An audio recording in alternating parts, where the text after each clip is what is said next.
야이 네디즈 한 대 맞자. 안녕하세요, 개미입니다. 이번 테스트 서버에 새로운 생존자들이 등장했죠. 바로 심리학자와 환자입니다. 신기하게도 지금까지 생존자 2명이 한꺼번에 출시된 경우는 없었는데 스토리상 서로 간에 영향력을 미치고 있는 덕분인지 한 번에 2명을 만나볼 수 있게 됐죠. 변동사항이 없다면 심리학자는 정수에서, 환자는 상점에서 출시가 될 예정입니다. 심리학자는 팀원의 공포치를 대신 가져오는 방식으로 지원가의 역할을 할 것으로 보이는데요. 다만 샤먼의 슈퍼포탈처럼 팀원이 꼭 반응을 해줘야 한다는 점과 치료를 받기 위해선 5초 동안 경직 상태에 들어가야 하기 때문에 서로 간의 소통이 원활해야 한다는 단점이 있습니다. 하지만 동선 낭비 없이 원격으로 치료를 해줄 수 있어 부상이 난무한 후반에서의 활약이 돋보일 것 같은데요. 어그로 능력이 하나도 없는 맨몸이긴 하지만 한 대 맞으면 자동으로 치유가 되기 시작하는 심리학자의 특성상 총 3번을 맞아야 쓰러지기 때문에 만만하게 봐서는 안 될 생존자입니다. 이렇듯 심리학자는 전체적으로 지원가의 역할을 띠고 있는 반면 환자는 이름답지 않게 어그로에 특화된 모습을 보여주는데요. 마치 진격의 거인 입체기동 장치를 연상시키듯 지 혼자 날아다닙니다. 이름이랑은 전혀 다르게 굉장한 기동력을 보여주는데 특히 지형 지물이 많을수록 유리하고 개활지에서도 쉽게 도망갈 수 있습니다. 심리학자를 제외한 다른 여자 캐릭터에게 눈만 안 돌리면 별다른 디버프가 없는 캐릭터이기 때문에 감시 입장에서 가만히 냅두기에도 좀 그런데요. 이 심리학자와 환자를 테스트 서버 기준 처음부터 차근차근 알려드릴 테니 미리 대처하시려거나 연습하시려는 분들에게 시간 절약이 되셨으면 좋겠습니다. 그럼 바로 시작해보도록 하죠. 먼저 심리학자입니다. 심리학자는 게임 시작과 동시에 호루라기를 사용할 수 있는데요. 이 호루라기는 심리학자의 고유 아이템이며 쿨타임을 제외하면 무제한으로 사용이 가능합니다. 호루라기를 사용하면 자신을 제외한 팀원에게 마치 선지자의 부엉이를 사용하듯 특정 팀원을 부를 수 있는데요. 지금은 PC 화면이기 때문에 이렇게 보이지만 모바일에서는 끌어당겨 사용하게 됩니다. 이렇게 특정 생존자를 지정하면 심리학자가 팀원을 부르기 시작하는데 이때부터 5초 안으로 팀원이 반응을 해줘야 하며 반응을 해주지 않거나 캔슬을 하면 해당 호루라기는 무효 처리가 됩니다. 쿨타임에 들어가게 되죠. 심리학자는 부상을 입은 생존자에게 호루라기를 사용하게 되는데 팀원이 성공적으로 반응해줬을 경우 5초 동안 2명 다 경직 상태에 들어가게 됩니다.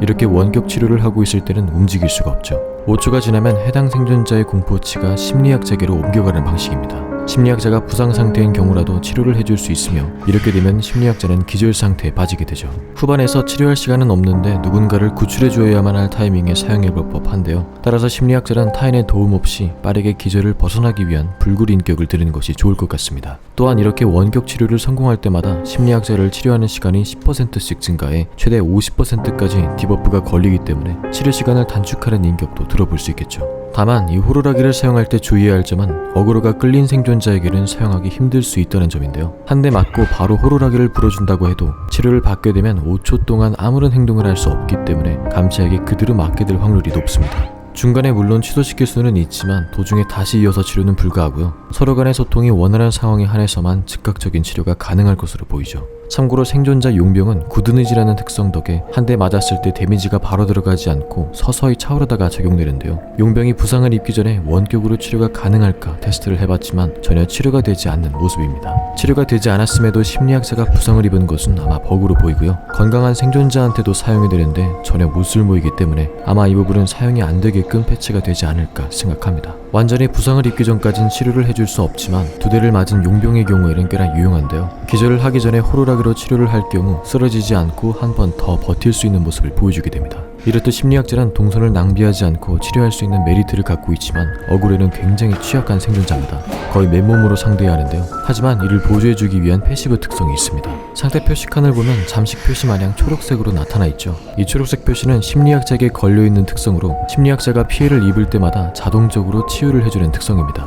치유가 되면서 움직일 수도 있는데 바텐더의 도블린과 매우 유사한 모습이죠. 하지만 바텐더의 술은 완전히 치유되기 전에 맞으면 위험하지만 심리학자는 실시간으로 바로바로 치유가 되는 방식이기 때문에 굉장히 유용합니다. 뭔 소리냐? 생존자는 2대를 맞으면 쓰러지게 되지만 심리학자는 그 즉시 치유가 되기 때문에 2대를 맞아도 쓰러지지 않는다는 얘기죠. 결국 감시는 3대를 때려야만 심리학자를 눕힐 수 있습니다. 치유 속도가 너무 느려서 어차피 도움도 안 될 것 같은데 별로 안 좋은 거 아닌가요? 라고 하실 수 있지만 그 걱정을 없애줄 만큼 굉장한 특징 하나가 있죠. 바로 이 치유 시스템은 저장이 된다는 겁니다. 팀원에게 구출을 받았을 때 또다시 치유가 되기 때문에 바로 한 대를 맞는다 하더라도 또 살아남게 됩니다. 오히려 치유가 느린 것이 고맙게 느껴질 정도인데요. 자해를 통해서 일어나야 하는 상황에서도 전혀 눈치 볼 필요 없이 과감하게 일어날 수 있다는 얘기죠. 따라서 심리학자란 어그로에 도움이 될 만한 아이템은 없지만 저 치유 특성이 남아있는 한 후반으로 갈수록 메리트 있는 모습을 보여주겠죠. 구출캐한테 구출이 될 때마다 목숨이 하나씩 계속 붙어있다고 보시면 됩니다. 구출만 되면 좀비처럼 계속해서 살아나죠. 따라서 든든한 구출캐만 있다면 시간 끌기는 시간 중 먹기입니다. 초반에 호루라기를 사용하면 자신이 부상 상태가 되지만 이 치유 특성으로 바로 풀피가 될 수도 있고요. 어떻게 사용할지는 사용자의 운영법에 따라 굉장히 다양하게 사용할 수 있을 것 같네요. 참고로 6시가 발동된 상황이거나 기절한 생존자에게는 호루라기를 사용할 수 없습니다. 마지막으로 얽매임이라는 이상한 스킬이 하나가 있는데요. 이 스킬은 심리학자와 환자 둘 다 가지고 있는 스킬이며 심리학자라면 환자가, 환자라면 심리학자가 일정 범위 내에 들어오면 발동시킬 수 있습니다. 발동을 하면 하면서 빠른 속도로 달려오게 되죠. 달려가는 중간에 장애물과 부딪히면 캔슬이 되고 심리학자와 환자가 만나야만 비로소 멈추게 됩니다. 실전에서 어떻게 사용될지 감이 잡히질 않지만 없는 것보다 낫겠죠. 여기까지 심리학자였는데요. 아직 우리는 환자에 대해 살펴보지 않았습니다. 환자도 빠르게 살펴보죠. 환자는 게임 시작과 동시에 3개의 갈고리를 갖고 있는데 화면 내 장애물에 갈고리를 발사해 나아가는 방식입니다. 앞으로 나아가는 것뿐 아니라 벽을 한번 더 박차고 다른 방향으로 튀어나가죠. 화면을 자세히 보면 이렇게 십자 표시와 하얀 동그라미가 뜨는데 이는 갈고리가 정확하게 반응을 한다라는 얘기고요. 이렇게 아무것도 없으면 절대 쏘시면 안 됩니다. 환자의 갈고리는 충전형이 아닌 소모형이기 때문에 급하다가 막 쏘면 변호사가 비웃습니다. 근데 장애물 끝부분 쪽에 조준을 하다 보면 이렇게 주황색으로 표시가 되는 경우가 있는데요. 이때 쏘면 환자가 이 장애물을 넘게 됩니다. 처음에 봤을 때는 이게 더 유용해 보였지만 개인적으로 그냥 하얀색인 상태에서 쏘는 게 더 이득이라고 생각됩니다. 하얀색일 때 쏘면 벽으로 갔다가 원하는 방향으로 한 번 더 치고 나가기 때문에 더 멀리 이동할 수도 있죠. 바운스볼이라고 생각하시면 편한데 건물 안으로 들어가고 싶은 경우 벽 모서리에 쓴 다음 나아가고 싶은 방향으로 조절해주면 됩니다. 이렇게 화면을 올려서 쏠 수도 있기 때문에 높은 지형 지물의 경우 더 멀리 나아갈 수 있겠죠. 호수마을의 큰 배나 성심병원의 2층처럼 높이가 있는 지형에서는 장난감 상인처럼 날아다닐 수 있습니다. 지금부터 환자의 갈고리를 사용해볼 만한 구역을 빠르게 설명드릴 텐데요. 군수공장의 경우 공장 밖에서 안으로 들어갈 수도 있고 환자와 창틀 구간 사이, 벽으로 둘러막힌 지역의 경우 그냥 넘어갈 수 있습니다.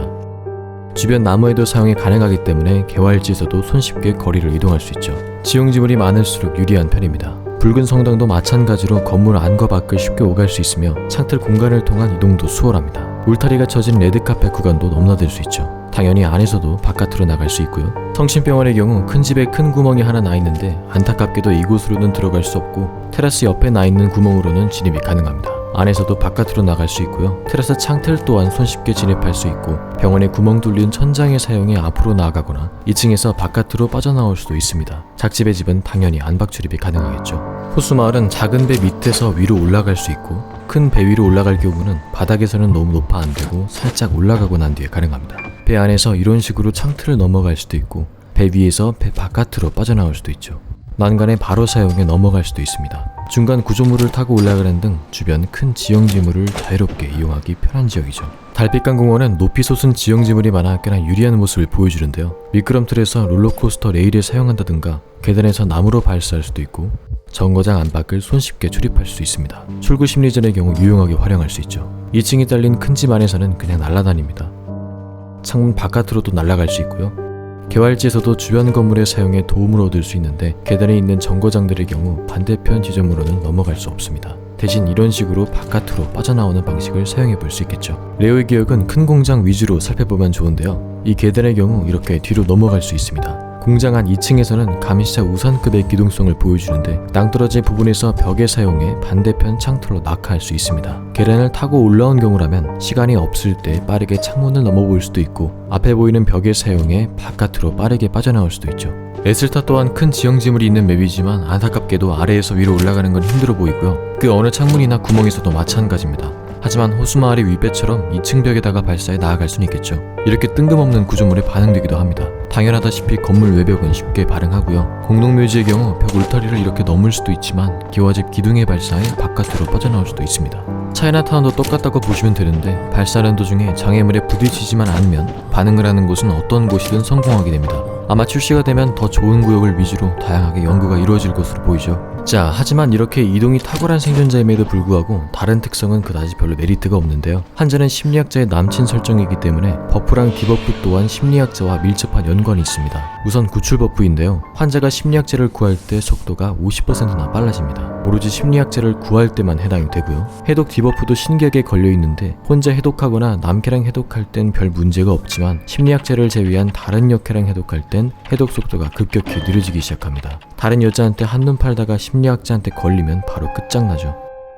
그래서 자기의 스킬을 만들어 놓은 게 아닌가 이상 뻘소리였고요. 팀원이 심리학자가 없다면 그냥 갈고리 3개로 높은 기동성을 보여주는 생존자다 라고 생각하시면 될 것 같네요. 네리즈가 왜 2명의 생존자를 동시에 내고 특성 또한 엮어놨는지는 의문이지만 약간 용병의 특성을 서로 나눠 가지는 듯한 느낌이죠. 용병만큼의 존재감을 드러내지는 못해도 다양한 픽을 유도하게 하는 네리즈의 모습이 아닌가 생각합니다. 과연 이 생존자들을 넘어서 다음에 등장하게 될 왁스 감시는 어떤 모습일지 굉장히 걱정이 되면서도 기대가 되네요. 여기까지 심리학자와 환자에 관한 내용이었고요. 자세한 수치나 몇 가지 사항들은 본섭에 적용될 때 살짝씩 변경되어 나올 수 있다 라는 점 기억해 주시면 좋을 것 같네요.